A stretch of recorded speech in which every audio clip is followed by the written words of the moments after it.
Welcome. Thank you for joining us today. I'm excited to talk with you about Read Naturally Live.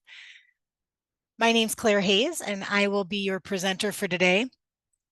First, let's just go over a little bit of the basic information regarding the Read Live platform.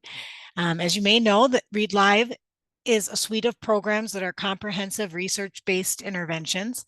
Read Naturally has been around for over 3 decades, and we're used in thousands of schools and districts throughout the country. Our program is very well fitted for RTI, MTSS situations, special education, Title I, pull out, push in, all of those sorts of groups of students. And Read Live is a cloud-based platform, so anywhere your students have internet connection and a device, they're able to access it. Read Live contains 4 programs.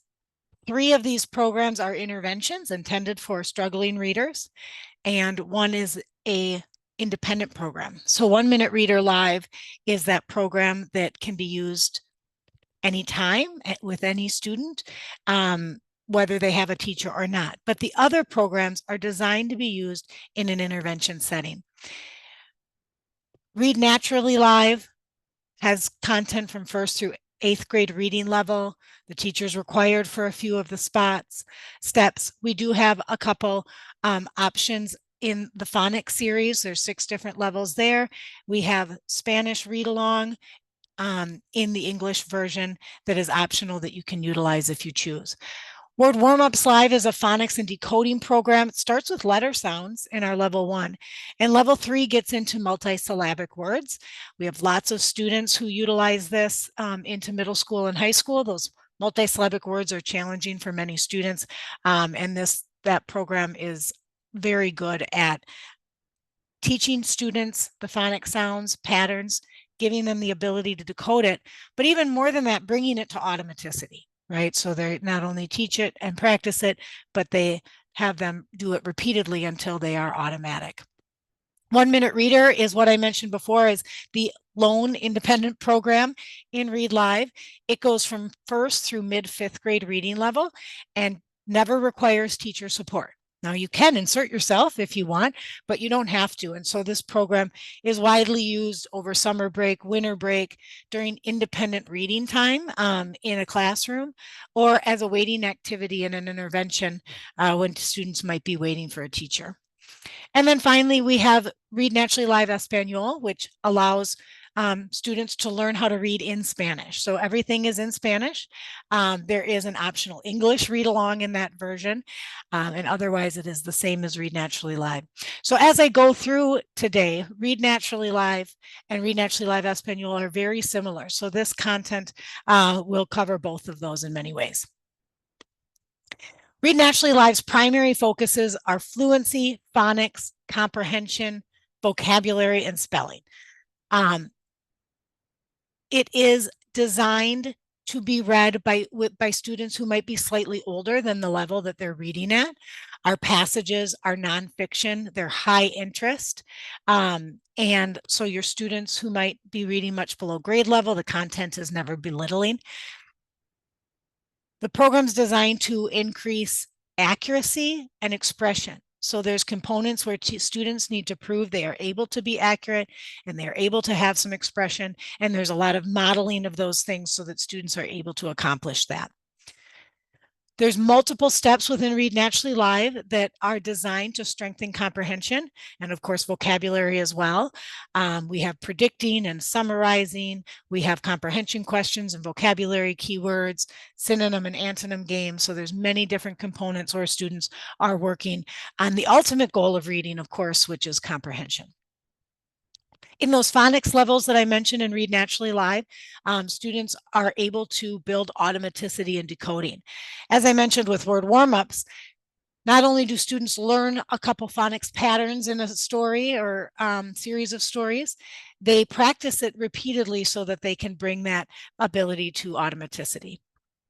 Students are independent most of the time in Read Naturally Live. There are definitely 1, maybe 2 steps where they need you, but it does allow you to have wonderful one-on-one moments with students, but still work with a small group of students. So some will be on certain steps where they don't need you, freeing you up to work individually with a student for a minute or two. The best part of this program, in my opinion, is the way it changes the way students view reading. We need to get our students to buy in to the programs that they utilize so that they have more success. And this program does that very well because the students get immediate feedback that they're getting better, that they can get better, and that changes how they view reading and even how they view themselves. I know you know that there's 5 components to teaching reading. Read Naturally Live focuses again primarily on phonics, fluency, comprehension, and vocabulary. I want to provide a definition for fluency. And again, I suspect it's something you're already well aware of, but I really want to make sure that everyone understands that fluency is a combination of things. It is rate, the ability to read the way you speak. It is not speed reading. It is reading the way that you speak. It is reading with a very high level of accuracy and having expression. Students who are able to read accurately with expression at the pace in which they speak are able to understand what it is that they're reading. So we like oral reading fluency. When students are very fluent, it is easier to listen to. It is more enjoyable for the student to read that way. But the main reason we care so much about it is because it's highly correlated with comprehension. For a vast majority of our students, oral reading fluency is the most highly correlated with how students perform on standardized comprehension tests. This is one of many studies that shows oral reading fluency is even more highly correlated than answering questions, retelling, fill in the blank, those sorts of questions, the way that we measure comprehension actually. And oral reading fluency can predict that for a huge percentage of our students. Of course, there are exceptions. For example, English language learners who really have that big vocabulary deficit. This may not always be the case for. So it does depend a little bit on the student. But for your standard struggling readers, this tends to be the case the vast majority of the time. I want to demonstrate for you why it's important. So I'd ask that you read out loud the words that you see on this screen. When students work and read Naturally Live, they will always read out loud. So I'm going to want you to read these out loud. I want you only to read the first line and the second line. Okay, so you're going to start in the upper left-hand corner as if this was a regular paragraph. And I just want you to read these words in the line 1 and line 2 as rapidly and accurately as you can, and do so out loud. Please begin.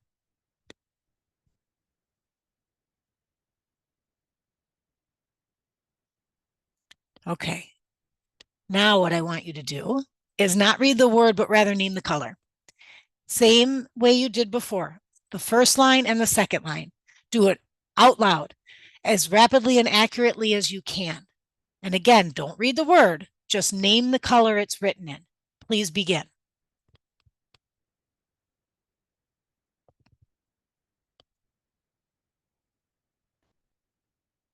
Now, I can't hear you, but I've done this slide enough to know that the wheels might have come off your bus sometime around the end of that first row. People tend to do okay on the first couple, and then it just kind of falls to pieces. It's way harder, and that's remarkable because you knew how to name your colors before you could read the words. It's a much simpler task. But you are so good at reading, you can't help it. As soon as you see those words, you know what it says. Dr. Samuels was a professor at the University of Minnesota, and he put forth a theory that's called the automaticity theory. And it deals with the fact that reading is multitasking. And if your students' brains are occupied with decoding the words, saying the words, they do not have the energy to think about what the words mean, what they mean in relationship to the other words and the sentences and paragraphs, so they can't begin to comprehend. What we need for our students is for them to be at or above the 50th percentile on an oral reading fluency norms. Most schools and districts do a benchmarking in the fall, winter, and spring, maybe Ames Webb, something of that nature, where they're trying to identify which of those kids are below the 50th percentile. What we found with these norms and these tables is that all of our students get better from the fall to the winter to the spring. Whether they're in the 90th percentile or the 10th percentile, they do all improve. And so that's in some ways a relief. But in other ways, it's unfortunate in that your struggling readers cannot just make progress. They need to make more progress than their peers or they'll never catch up. Let's take an example of third grade. The 75th percentile kids come in reading about 104 words. Struggling 25th percentile kids are only reading about 59. But look at where they are in the fall. Our struggling 25th percentile students are only at 91 words. The proficient readers were significantly above them at the start of the year. And this is just that middle part of the bell curve. This isn't even the top 25% or the bottom 25%. What we want for our students is for them to make more progress than their peers at something that is more challenging and that they want to do less. So it's a large task that we're up against. The one thing I also want you to realize is that there is a natural cap to how students read as far as their pace. If you put your eyes on the left-hand column of this table, you'll see in the 50th percentile in the spring of the year, those numbers are almost identical. And actually, the top part is pretty darn close to each other too. And that's because you read the way that you speak. You don't want to push students beyond that. This isn't about speed reading or racing. We want students to read the way they speak. Once they can read at a 50th percentile around there on grade level material, they can work on other things. There's lots of things that students need to work on. So I'd like you to picture a student you've had in the past that struggles with reading and just listen to that student for a moment read. It's painful, right? Here are some words that describe what you likely heard when you're listening to your struggling reader. You know there's an issue in probably 10 seconds. And you have a physical reaction probably to it. We need our students to be in the act of reading in order to become fluent.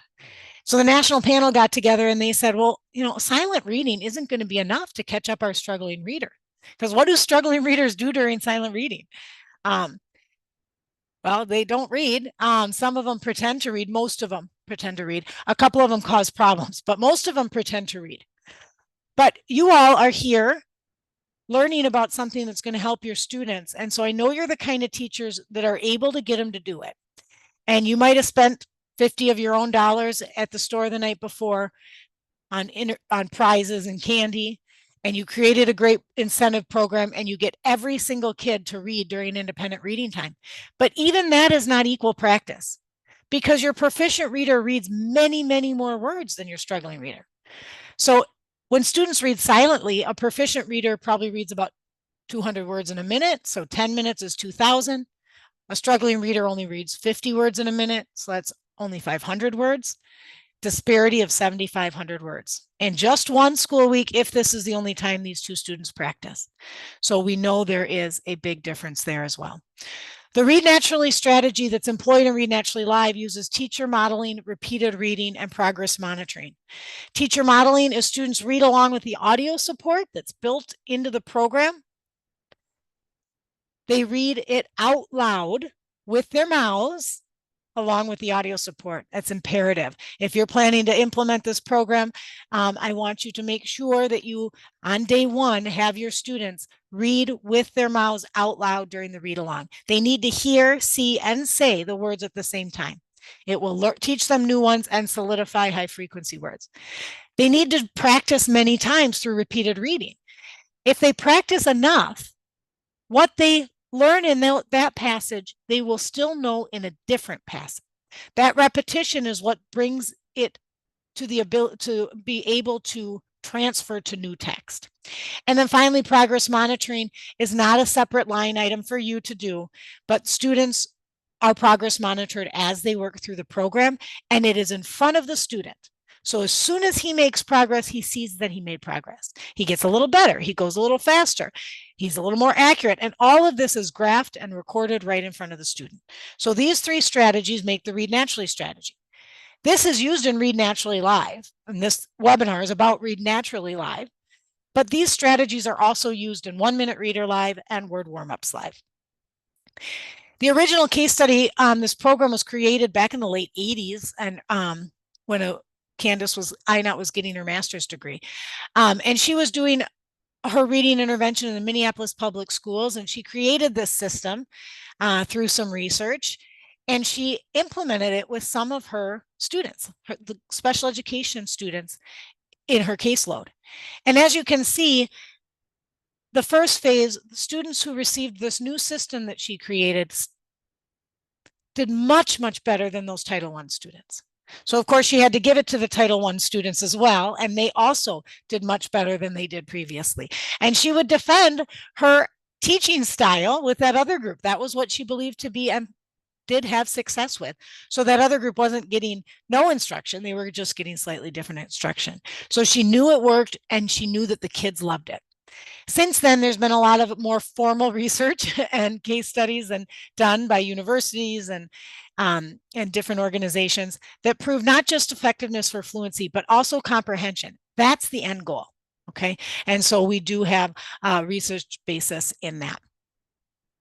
Read Naturally Live will provide you with 3 different series. The sequence series goes from 1st through 8th. The phonics series is written at the 1st, 2nd, and maybe very early 3rd grade level, and then the idiom series. It is appropriate for any student who's reading from a 1st to an 8th grade reading level. We are used in adult literacy centers, high schools, middle schools, and elementary schools. Ideally, you will use the program at least 30 to 45 minutes a session, at least 3 to 5 days a week. Here you can see a table that lines up all of the different levels and series that we have available. You can see some levels have multiple options throughout the series, whereas others, there may only be one. Okay. The computer will help you decide this when you do teacher-led placement, and I'm going to talk about that in a minute. But first, let me tell you the differences between the series. The sequence series starts out with a keyword step that provides vocabulary. It ends with a retelling option. There's also an optional Spanish read-along that you can have in the sequence series. It is our series that goes from 1st through 8th grade reading level, but through mid-5th grade level, there are Spanish translations that are available. So if you want your student to hear the story in Spanish and they're reading at a mid-5th grade level or below, that is an option. In the phonics series, students get right out of the very first step they get is a phonics lesson, and then they do decoding practice. The story has many words that are of that phonics pattern. They do word lists at the end, and then they spell words of that pattern as well. So they do decoding, they do encoding. The idiom series is our shortest series, and it really, the only difference primarily is that the keyword step contain idioms rather than individual words. Read Naturally Live tends to be used in a resource room, a reading lab, a classroom station, computer lab. Ideally, you will have a teacher or para for every 8 students. Well, ideally, you would have even better ratio than that, but it's doable with 1 teacher for every 8 students. If you can get a better ratio, it will be easier. The lower, the fewer students you have per teacher, the better, because you can get to the students quicker and be more one-on-one. No intervention is effective without a good teacher. This program does not take the teacher out of the intervention.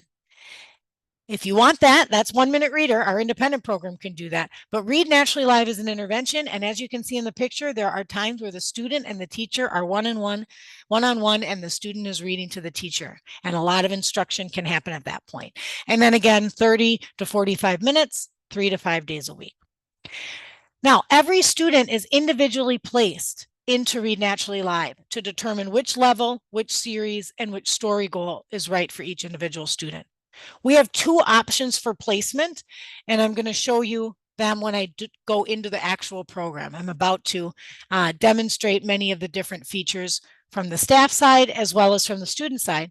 But I want you to know that you have 2 options when you're placing students. One is teacher-led placement, and that is the best. That's the gold standard, if you will. It takes about 5 minutes per student, but you do have to be one-on-one with them. The other one is student independent placement, where voice recognition helps the student get placed into the right spot. So that has varying degrees of success depending on speech impediments and accents and all of those things. But it allows you to get all of your students placed right away and moving. We have something in our program that's called Data Mentor, and I'll show it to you in a little bit. But Data Mentor provides the teacher with information on whether or not the student's in the right level. So if you send them through student independent placement with voice recognition and it didn't go well in there, after that first story, you're going to get information on whether or not they're in the right spot. Okay, so we released Data Mentor at the same time as we did independent placement so that we would have that safety net in case something didn't work out quite as well. We also have student training videos for each of the programs. We also have student training videos for student independent placement, and a link to that is going to be available for you in the chat box so you can locate your student training options on our website. Now I'm going to spend the rest of the time in a demonstration. So I'm going to enroll and license a student. I'm going to show you how you can adjust story options. The student training video link has just been placed in your webinar chat box. So go ahead and click on that so you can view that. We'll also show you the placement test options and go through the student steps and show you how to access reports. So we have a lot to cover. In your handout, when we go through the steps, you can go ahead and follow along those steps with that step poster that's in the back of your handout. All right, I'm going to pop out of the PowerPoint now and go into a Read Live account. I'm going to first start out by logging in as a teacher. The first time you log in, you may be interested in a task list of things you need to do to get started. So on this orientation and resources page, you are informed of the role you have within the account. And you're also informed of your 3 steps. You need to add students, you need to place students, and you need to prepare students.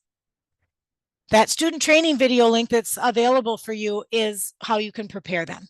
I'm going to show you how to add them, and I'm going to show you the options for placement. Okay, so now I'm going to click on the upper left-hand corner. You'll notice that there's a little picture of a house. If you keep your eyes up in the upper left-hand corner and go just a little further left, you're going to see 3 horizontal lines. That is a drop-down menu. And the items in this drop-down menu are the exact same as the rectangles or squares on your screen. We call these tiles. Okay.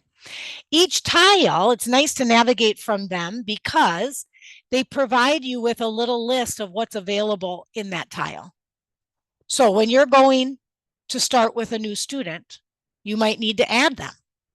If a student is already in the account, you might need to edit something about them, maybe their grade level, or maybe they're in the account, but they don't have a license and you need to assign it to them. So I'm going to show you how to do those things under the student setup tile. Before I add a student, I always check to make sure that they're not already in the account. And so if I have a student whose last name is Robertson, I might put the first few letters of his last name in that box and click apply. And I can see, oh, that student's not there. Okay. I have a funnel here, a little picture of a funnel telling me the reason there's nothing on the main page is because you have a filter under last name. So when I click on those 3 horizontal lines next to the last name heading and click reset, all of my students will reappear. If I find my student who, let's say, is Carrie Erickson, and I know that she's going to be mine, I can see that she does not have a license. So if you drag your eyes over to the right side, my little cursor is circling the heading that's RNL license. This lets teachers know who has been assigned a license and who hasn't. So if you locate one of your students and she doesn't have a license, you can come into her account by clicking her last name.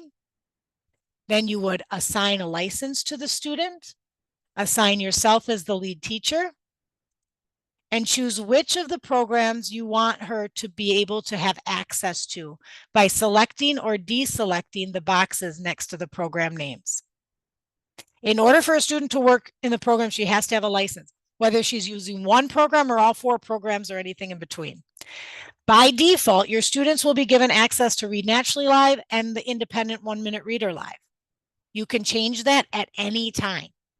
So if you're not sure if she's going to need anything else, then you can just leave that blank.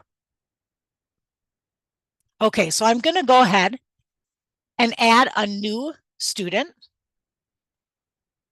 Notice that there was only one button. It was New Student button.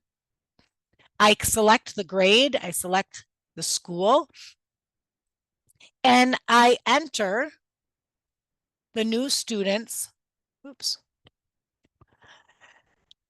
user ID. Every user ID for your students needs to be unique, but the passwords don't. They can be, but they don't have to be. Okay. Under this tile, or not tile, but under this heading of license is available, license the student, you need to say yes, or she won't be able to use the program, and you will select yourself as the lead teacher. You will decide which of these programs you want her to have access to, and then you can click save and add another, or save and close. Okay. I want you to notice that many of these fields have an asterisk in front of them. Okay. And that is because it is required. If there's no asterisk, it is not required. So I'm going to go ahead and save and close, and we can see that the new student, scroll down to the S's, new student has been added to the account. Okay. So I've shown you where you go to add a student. It's the only button under student setup. Okay. I've showed you how to enroll them and add them and license them. The next thing I want to show you before I go through the steps of the program is that every single one of these steps is adjustable. So I'm going to click on that home page again. It brings me back to my main landing page where I can see my tiles. And I want you to notice that there's a tile called Student Activity. If you are a returning user, this might look different to you because it is. We used to have a separate tile for each of the 4 programs. Now all of the 4 programs and the tasks within that live under this Student Activity. Okay, so I want you to take your eyes over to the left side. There's a big blue button in the upper left-hand corner where my mouse is moving, or my cursor is moving. When I click on that, it takes me to application-specific actions. In here is where you can change story options, print stories, letters, progress letters. We have comprehension resources, a tips page, a comprehension builder, and here's where you can get your reports. Okay. Notice that there is a drop-down caret for every one of these programs, allowing you to do various features for each of the 4 programs. The next thing down you're going to notice is a filtering option called Choose Students to View. Right now, I am only viewing my students. If I want to view all the students, I get rid of that and all the students will appear. If I only want to view my one student that I just added, I can search by first name, last name, grade, all sorts of different things, and she will appear. To the left of the student's name, there's a drop-down menu, and I can also access story options through the gear next to the title of the application. Okay, so I'm going to go back here. Here's the student's name. I click on the caret. I get a drop-down menu. I can access reports from here, but don't have any reports yet. She hasn't started working. So I'm going to click on the gear and show you the story options. Every single one of these steps is adjustable in multiple ways. And as I go through the steps, I'm going to talk about when you might make certain changes based on what you know about the student. Okay, so this is one place that you can go to adjust story options. So placement. There is a button under the assignment column that says placement. If your students have never used the program before, that button will be there. If they used the program last year, they're going to have an assignment in there already. Just let them pick up where they left off. You do not have to replace students who have been using the program in March, April, and May of last school year. They can pick up where they left off. Okay. In this case, we would click on the student placement button, and we are given instructions on how to place, so you don't have to memorize anything. It simply says to begin, estimate this student's reading level, and select the corresponding placement testing level below, then click next. So if I select a level, I click next, I'm going to give the student a passage to read out loud. Okay. Notice that we have all the levels listed here on the left side of this table. We also have the information that tells you the series that are available within that reading level. So at the early first grade level, there's the sequence series 1.0, and we also have a couple options in the phonics series short vowel. Okay. So that information is there. When I click next, I have the student do a cold timing to see if this is a good fit. So if the student fits, the computer will say, yep, this is great. If the student does not fit, it will say, try something else, and it will recommend which level to try next. Okay. On average, it will take you 2 passages per student. Sometimes you'll get it right on your first estimate. Sometimes it might take 3. So if you account for 5 minutes per kid, that will be good accounting. If you decide to have your student do student independent placement, when the student logs in for the first time, that new student logs in, you can see that they have 2 programs available, Read Naturally Live, 1 Minute Reader Live. To conduct placement, there's a button. If they click on conduct placement, good level and story goal for you. Click yes if your teacher is with you at your computer now. Click no if you're working by yourself. So before the students can begin working, they need to find this level that's right. So you can say, yes, the teacher is with me. And then the teacher needs to log in to tell the computer that this is true. Or the student can say, no, I'm working by myself. And through voice recognition, the computer will give the student a few passages until it finds the right fit. Okay, so those are your 2 options for placement. Now I'm going to log back out and show you the steps that the students go through. So again, in your handout, you're going to be looking at a steps table. All right. But what I'm going to do is I'm going to go through all the steps of a student in Read Naturally Live. This particular student has access to all 4 programs. Oops. Por favor, Sorry about that. I'm going to get over to the English version. But that student had 4 options because I gave her access to all 4 programs. You get to decide who has which programs. Please select a story. So on the select a story page, student can pick whichever story they want. They're not ordered in any way. Old Faithful. Ready? Click each key word to learn the word and what it means. Eruption. An eruption is an explosion in which fire, smoke, or liquid shoots out of something. A volcanic eruption shoots out lava and ash. Okay, I'm going to turn off the computer audio so I can talk over the keywords and their definitions. That's the first step in the sequence series. In the phonics series, the first step is a phonics lesson and decoding practice. In the idioms, it's a phrase that is an idiom. The words are picked because they're important to the meaning of the passage and they may be unknown to the student. Notice we also have a progress bar across the top, and the red arrow tells the teacher which step the student is currently working on. If it's dark, it means the student's passed it. If it's light, it means the student still has to do that step. Click a word again, or click next to continue. Now we can go on to the prediction step. Look at the story title, keywords, and picture. Write a prediction about the story. Then, click next to continue. So typing a prediction is meant to be a comprehension strategy. It's not meant to be a big writing activity. If you work with young kids, this might be too much typing for them. So then you can turn it off. You can also have them just type 1 letter into the box. 1 letter will let them go on, and it will remind them to think about what they're going to read before they read it. But you can simply turn it off, and you will make most of your story option adjustments when the student is working, because that's when you realize that it's not quite right for the student. So if I see that my student is frustrated with keyboarding, I can come over, take the student's mouse, I can click on the upper right corner picture of an apple where that teacher button is available on every screen for the student.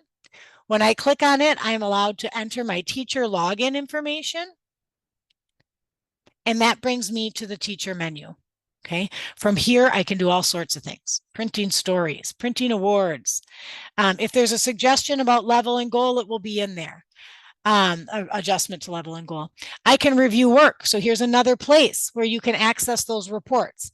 There are many places. From the staff module, you can access it in a couple different ways, as well as from the student module. And I can come in here and turn off a step that I think is not appropriate for the student. Okay. By default, the teacher is required to be with the student, but you can turn off that requirement.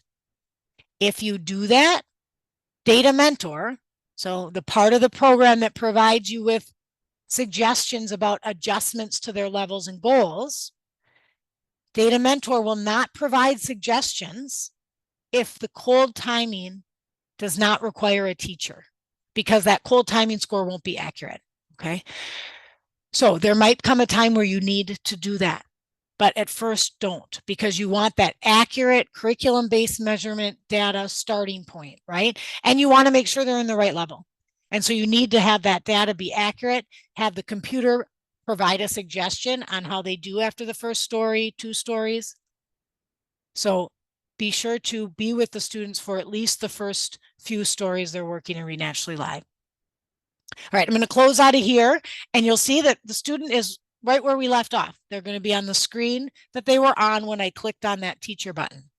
Look at the story title. Play Wordtastic while you wait for your teacher. Click the best answer to score points. Click on the words you don't know to hear them read to you. The red bar at the top and bottom means the student is waiting for the teacher. This is your stop sign. It means you need to go to that student's computer and work with them, because the student cannot go forward until you listen to their cold timing. While she waits, she can play the synonym and antonym vocabulary game. She gets a happy sound when she's right.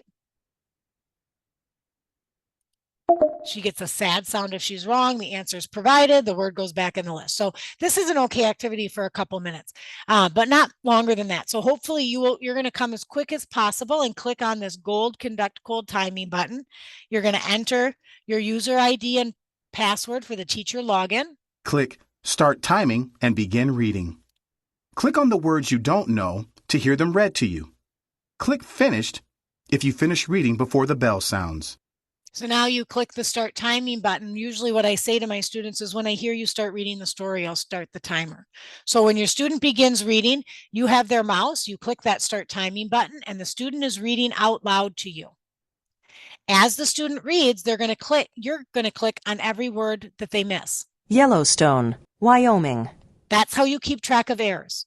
Clicking on words during the cold timing is how you keep track of errors. It will get you an accurate cold timing score.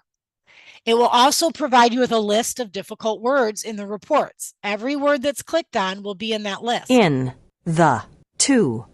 If you never let students know when they make a mistake, they are never going to read accurately. So I know we don't like to interrupt students when they're reading, but this is curriculum and you are with them. Utilize that valuable time by providing instruction and giving them immediate feedback when they make a mistake, so they have a chance of correcting it. This isn't a big assessment. We're not making any huge decisions based on how they do. So we want it to be curriculum. We want it to be instruction. Click on the last word you read when the bell sounded. Click Next to continue. Now you're done. You are, by you, I mean the teacher is finished working with the student. The teacher can go and work with another student. And this student that we're looking at, when she clicks next. Look at how many words you read correctly per minute. Click Next to continue. She gets to see her cold timing score. She also sees that her goal is listed. So she knows where she's at right now at the cold timing. She also knows what she needs to get in order to pass the story. That's what that story goal is. She needs to get to 120 on that final timing. Click Start Read Along to read along, or click Next to continue. By default, students will have to read along 3 times. It's recorded slowly enough for them to actively read along out loud with the narrator. And each time it's read, it gets a little bit faster. But you can adjust the number of required read-alongs. Older students don't tend to need as many. Younger students usually need 3, but middle school, high school kids, 2 or even 1 for some of them is enough. They have better audio memory. Notice all these words that are blue, my mouses or my cursor's hovering over them, those words are hyperlinked to definitions. So it's a great opportunity to get a robust vocabulary lesson here. If you have that optional Spanish read along turned on, this is where it will appear. It will appear in front of the English. It will be read in Spanish and it will go away. So everything else is done in English. And if you are in Read Naturally Live Espanol, it would be the opposite, right? It would be English covering the Spanish version. So I'm going to go ahead and go on to the practice step. Click Start Timing and begin reading. Click on the words you don't know to hear them read to you. So the student is practicing on her own. She clicks Start Timing. If you notice the audio instructions, it said click on the words you don't know to have them read to you. Yellowstone. Suddenly. Encourage students to click on every word they don't know.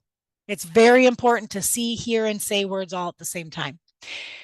The practice step is going to require them to practice at least 3 times, and it's going to require them to meet their story goal. So until they practice 3 times and meet their story goal, they will be on the practice step. It is by default a 1-minute timing for each practice, but you can change that to 2 minutes or even a whole story timing. Older students doing the whole story timing is a good idea. Also, students that are just very close to grade level, getting that reading endurance is important. But by default, they will practice for 1 minute and their scores will appear in this box. So each time they practice, they see they get further.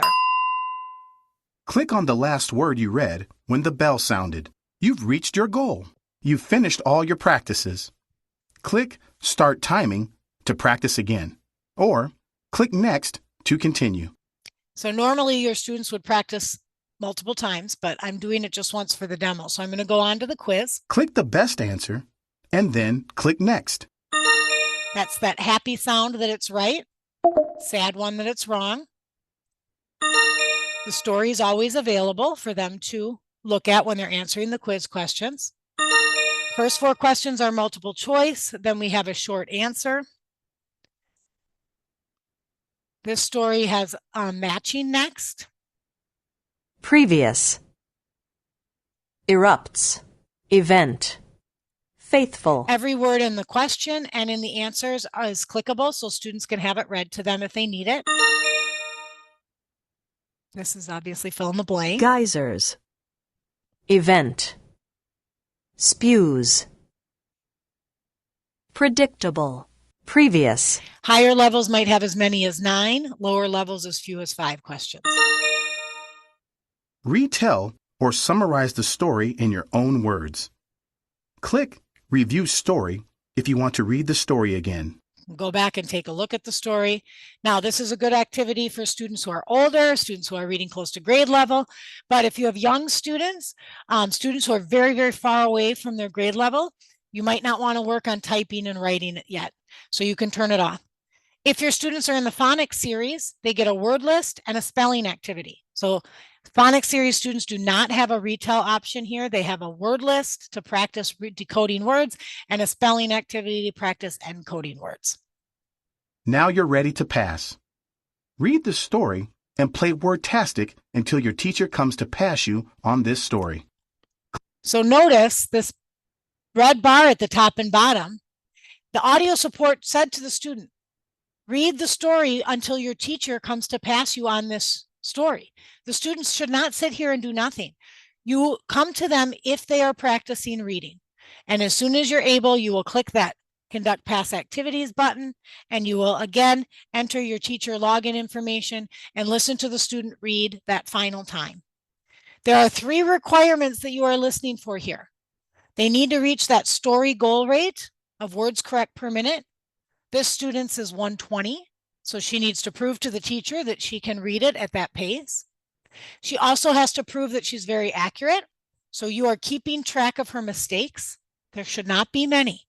She's read along with the audio support probably 3 times. She's practiced probably 3 to 6 times. She should be accurate by now. And finally, you're listening for there to be at least some expression. We do have a little rubric that's available for viewing on this page.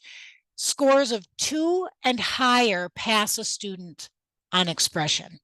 So score of 1 is the only score that would fail a student based on expression. If a student misses one of the requirements for passing, you can have her go back and fix that 1 or 2 things that aren't right.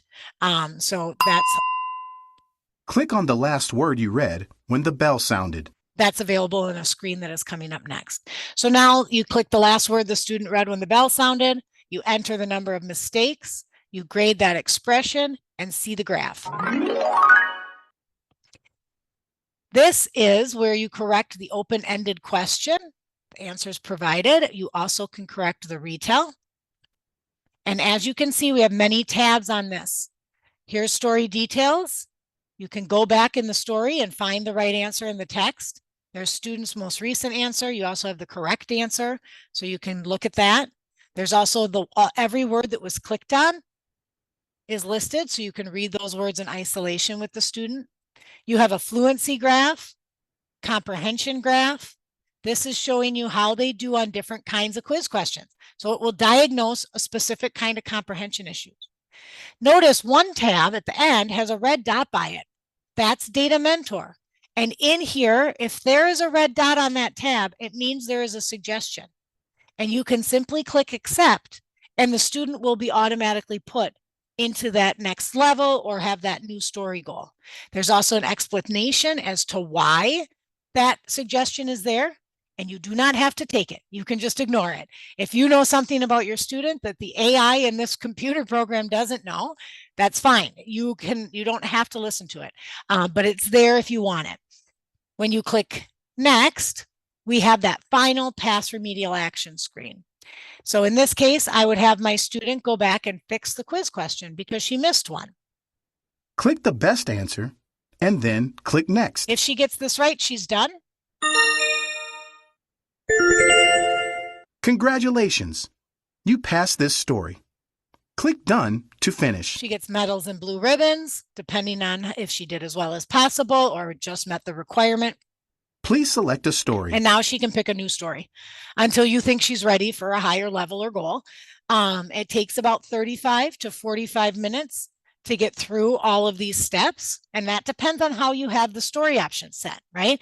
If you have the prediction and the retell turned off, they're going to spend more time actively reading. It might be on the shorter side. They'll pass more stories. If you have those writing components turned on, that will take a little bit longer. So that varies by student and by level. So thank you so much for your time today. I appreciate your time and your attention. We covered Read Naturally Live. Let you know there's other programs in there, but we did go through all of the steps within Read Naturally Live. Please reach out to us if you have questions. There is going to be a little survey that pops up. Feel free to complete that and let us know if you have any questions for us. We are here to support you. Thank you for your attention. Have an awesome day.